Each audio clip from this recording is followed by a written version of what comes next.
So we're at what was supposed to be another tide pool, and I guess their idea when this was being built in the early 90s was to have it wheelchair accessible, but Mother Nature took over and dumped sand on the access ways,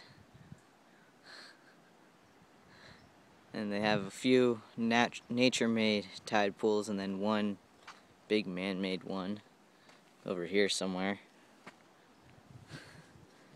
It's kind of a fail on their part, though. Nature won. And it's still winning. I don't know what they're planning on doing with this. Because it's not just like ocean and sand, it's all this rock around here too, falling down and making it unsafe for people.